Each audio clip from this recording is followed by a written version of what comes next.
તમને ખબર નહીં હોય, કથા એ જ સમાધિ છે. કથા એ જ સમાધિ. અમારે એક બહુ જૂના કથાકાર છે, બહુ જૂના, બહુ મોટી ઉંમરના અત્યારે થઈ ગયા છે, ઠાકુરદાસ પપ્પુ. આ એનો શબ્દ છે, કથા એ જ સમાધિ છે. અને ગોસ્વામીજીએ ઉત્તરકાંડના 42માં દોહામાં લખ્યું છે. ઉત્તરકાંડના 42માં દોહો. જીવન મુક્ત બ્રહ્મ પર ચરિત સુનહી તજી ધ્યાન, જે હરિ કથા ન સુની હે તિન કે હિય પાશા, તિન કે હિય પાશા. જીવન મુક્ત બ્રહ્મ પર ચરિત સુનહી તજી ધ્યાન, જે હરિ કથા ન સુની હે તિન કે હિય પાશા. જીવન મુક્ત મહાપુરુષો જે બ્રહ્મ પરક જીવન જીવતા હોય એવા મહાપુરુષોએ ધ્યાન છોડીને કથા સાંભળે છે. ચરિત સુનહી તજી ધ્યાન. હવે કલ્પના કરો આપ કે ધ્યાનમાં જે આનંદ મળતો હોય એ આનંદ છોડવાની ઈચ્છા કોઈ કરે ખરા? તો કે હા, कथा सुनने के लिए. तो ध्यान छोड़कर कथा सुनते महापुरुष. ध्यान छोड़ीने ધ્યાનમાંથી બહાર આવીને શું કામ, શા માટે? ધ્યાન એક યોગ છે, ધ્યાનમાં ખૂબ શક્તિ છે, એ મના નહીં, પણ કથામાં જે આનંદ છે ને એ ધ્યાનમાં નથી. એટલે આપણે ત્યાં કથા પરંપરા શરૂ થઈ છે. કથામાં જે આનંદ છે, જો એક વખત તમને રસ પડી ગયો અથવા તો જાણવાની જિજ્ઞાસા, તમને કથામાં પ્રેમ થવો જોઈએ.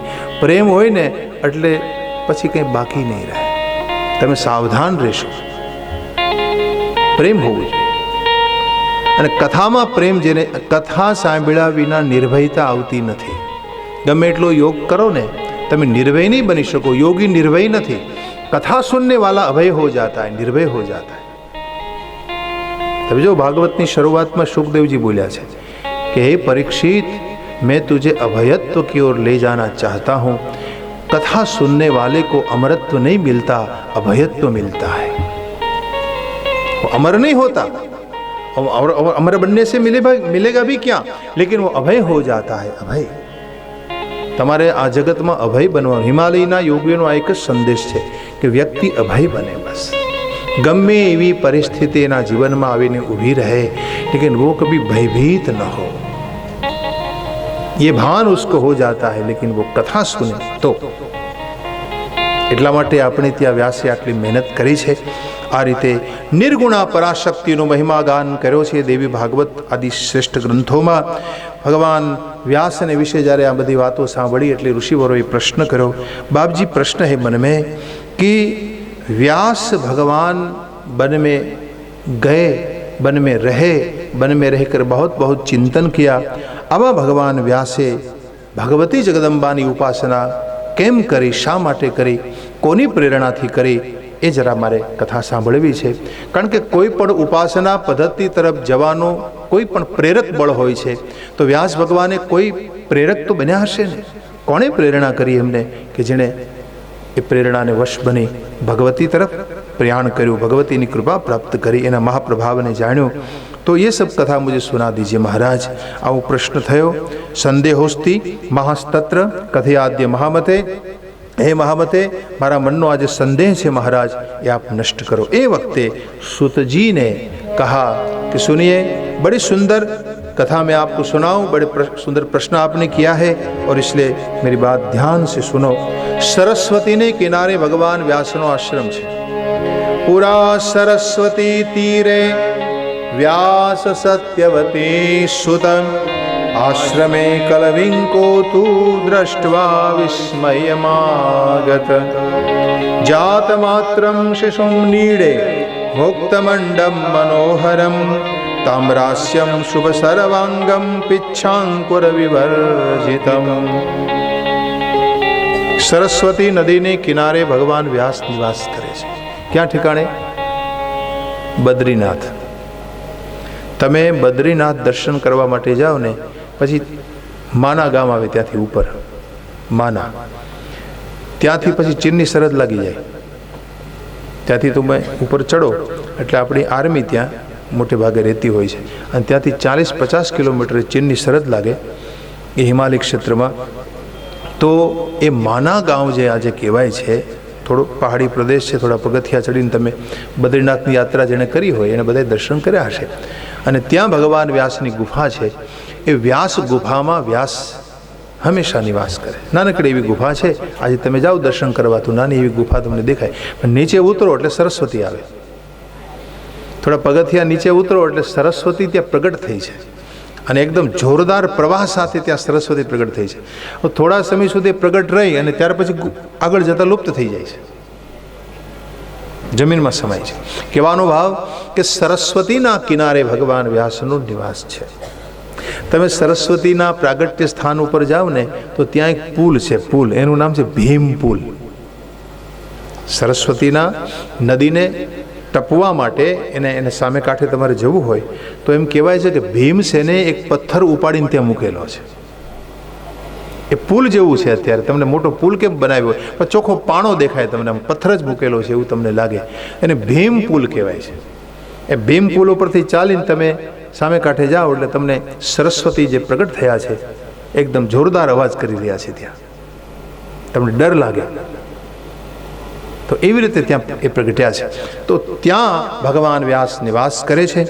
અને ભાગવતમાં તો એવું લખ્યું છે કે આજુબાજુમાં બોરડીના મોટા મોટા વૃક્ષ આજે પણ દેખાય ત્યાં, બોરડીના ઝુંડ.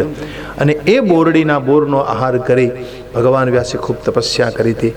અને એ તપસ્યા કરતાં કરતાં આમાં લખે છે કે એક વખત ભગવાન વ્યાસ તપોનિષ્ઠ જીવન નિર્વાહ કરે છે, જીવન જીવી રહ્યા છે.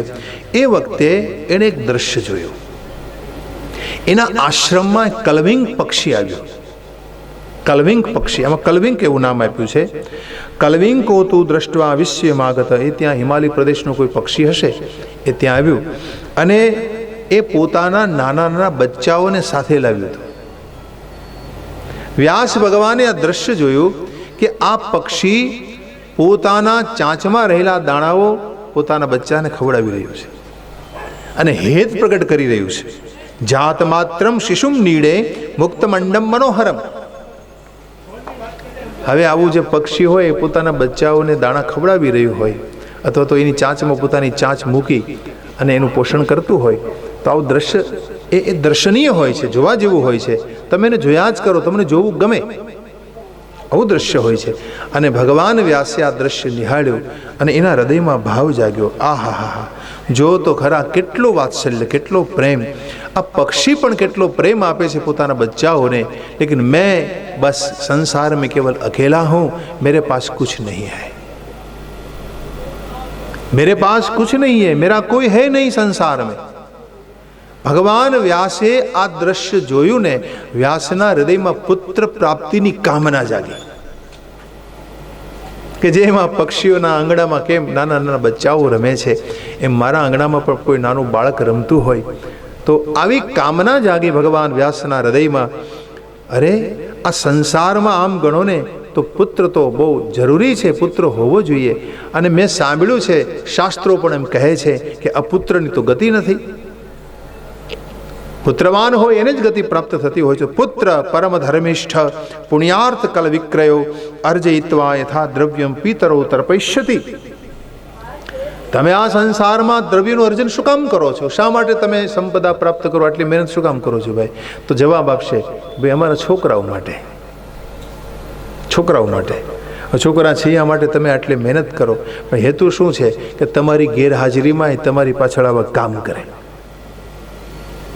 પિતૃતર્પણ કરે, તમને તૃપ્તિ મળે, સારા સારા કાર્યો કરે, તમારો યશ વધે, સંસારમાં તમારો જય જયકાર થાય.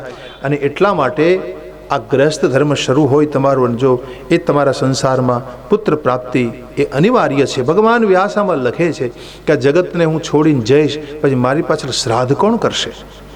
અથવા કિંગ ગયા શ્રાદ્ધમ ગત્વા સમ વિતરશ્યતિ નીલોત્સર્ગ જે વિધિવત પ્રતિષ્યતિ બાલક. જો બાળક હોય તો આ પ્રકારે તમારી પાછળ ઘણા બધા શ્રાદ્ધાદિ કર્મો કરે, સત્કર્મો કરે, લેકિન મેરે પાસ તો કોઈ હૈ નહીં. और सुना है कि अपुत्र को कोई गति नहीं है। अपुत्रस्य गतिर्नास्ति स्वर्गो नैवच नैवच पुत्रादन्यतरन्नास्ति परलोकस्य साधनम्। આ લોકમાં તમે જન્મ લઈને આવ્યા છો, મનુષ્ય બનીને આવ્યા એટલે તમારે પરલોકની ચિંતા કરવી જોઈએ. શું? તો કે મને સારું લોક મળે, મને સારી ગતિ મળે. આ પૃથ્વી લોક છે ને એ મરણ ધર્મા લોક છે, આ મૃત્યુ ધર્મા લોક છે. પણ તમે જો પુણ્ય અર્જિત કર્યું હોય તો તમને સ્વર્ગનું સુખ મળે. આપણે ત્યાં 7 લોકની કલ્પના છે: ભૂરલોક, ભુવરલોક, મહરલોક, જનલોક, તપલોક અને સત્યલોક. તમારા કર્માનુસાર, તમારા પુણ્યાનુસાર તમને આ બધા લોકમાં સ્થાન મળે છે.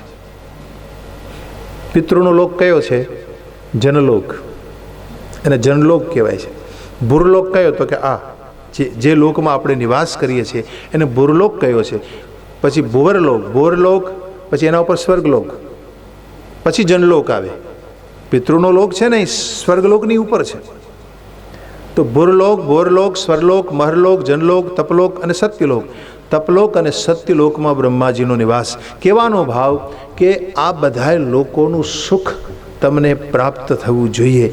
માણસ આ સંસારમાં કેવલ ભોગ માટે નથી આવતો, પણ જગતને બનાવ્યા પછી ભગવાને એને એવી વિશિષ્ટતા આપી છે કે તમામ સુખોને પ્રાપ્ત કરવાની ઈચ્છા એના મનમાં જાગે કે ચલો ભાઈ, मृत्यु लोक का सुख तो मैंने पा लिया, अब मुझे स्वर्ग के सुख को पाना है, मुझे इंद्र की सभा में बैठना है. પછી ભલે આપણે વ્યાખ્યાઓ કરીએ આપણી રીતે કે ભાઈ સ્વર્ગ જ અહીંયા છે, નર્ક જ અહીંયા છે, આદિ આદિ. એ તમારી જે વિચારધારા હોય એ પ્રકારે તમે વ્યાખ્યા કરવા માટે છૂટા છો. પણ કહેવાનો ભાવ कि अनेक लोग हैं संसार में, अब सब लोगों का सुख हम चाहते. તમે ભારતમાં છો તો ફોરેન જવાની ઈચ્છા રાખો કે નહીં? કે ચલો ભાઈ અમેરિકા को દેખાઉં. ઘણા લોકો ટૂર કરે, વિદેશોની ટૂર કરવા જતા હોય છે. શું કામ? એને कामना હોય મનમાં કે ચલો ભાઈ ये सब लोग मैं देख लूँ. वैसे ये अपर लोक में जाने की भी कामना हमारे शास्त्रों में लिखी गई है कि परलोकનું ચિંતન માણસને કરવું જોઈએ અને બીજા લોકોનું સુખ કેવું છે એને કોશિશ કરવી જોઈએ એ પ્રાપ્ત કરવા માટેની. અને એટલા માટે આમાં લખે છે કે ભગવાન વ્યાસ ચિંતન કરતાં કરતાં આગળ કહે જો પુત્ર હોય તો આપણી પાછળ આવા સત્કર્મો કરતો રહે. અને અંતમાં આતુર કાળ માની લો આવી ગયો, તમારી વૃદ્ધાવસ્થા આવી તો કોણ સેવા કરે તમારી? પુત્ર હોય તો સેવા કરશે.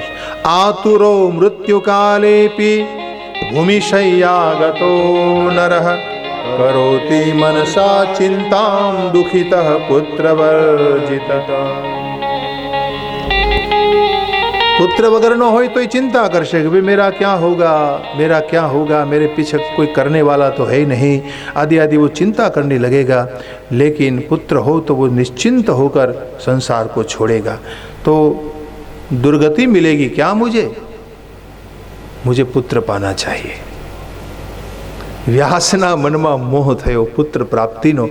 હવે વિચાર કરે છે કે પુત્ર પ્રાપ્તિ માટે મારે શું કરવું જોઈએ? અચ્છા ચલો તપસ્યા કરી લેતા હું. અને હંમેશા મહાપુરુષોનો એક ન્યાય રહ્યો છે કે સંતાન પ્રાપ્તિ માટે મહાપુરુષો તપ કરે છે. તપસ્યા દ્વારા એને ઘેર સંતાન પ્રગટ થાય આવું ઈચ્છે છે કે જેથી કોઈ મહાન તપસ્વી પુરુષ એને ઘેર પધારે. ये जरूरी है, बहुत जरूरी है. ये महर्षि अरविंदना आश्रमમાં ઘણા સમય સુધી માતાજી રહ્યા. મહર્ષિ અરવિંદ પોંડેચેરી, અને માતાજી ફોરેનના હતા, વિદેશના, અને ઘણા સમય સુધી પોતે રહ્યા. મહર્ષિ અરવિંદ મહાલક્ષ્મીના ઉપાસક હતા અને માતાજી જે હતા એ અરવિંદના બિલકુલ શરણાગત ભક્ત હતા. તમને ખબર છે અરવિંદ કોના ઉપાસક હતા? जानते हो? મહાલક્ષ્મીના ઉપાસક હતા. મહર્ષિ અરવિંદે મહાલક્ષ્મીના ઉપર એક મહાકાવ્ય લખ્યું છે. એને નામ આપ્યું છે સાવિત્રી. અંગ્રેજીમાં લખ્યું છે, પણ એની ભાષા બહુ ક્લિષ્ટ છે. સામાન્ય માણસ સમજી ન શકે એવી ભાષા છે એની. તો ક્લિષ્ટ ભાષા છે થોડી, એટલે બધાને સમજાય નહીં, એટલે એનો પ્રચાર ઓછો થયો. કહેવાનું ભાવે છે એણે સાવિત્રી નામનું કાવ્ય લખ્યું છે અરવિંદ. એ મહાલક્ષ્મીના પરમ ઉપાસક હતા. એ જે આપણી ત્યાં જે પંચબ્રહ્મ વિદ્યા છે એના પરમ ઉપાસક છે. હવે એમ કહેતા કે આકાશમાં એવી કેટલી ચેતનાઓ વિચરણ કરે છે કે જેને જન્મ લેવો છે પણ યોગ્ય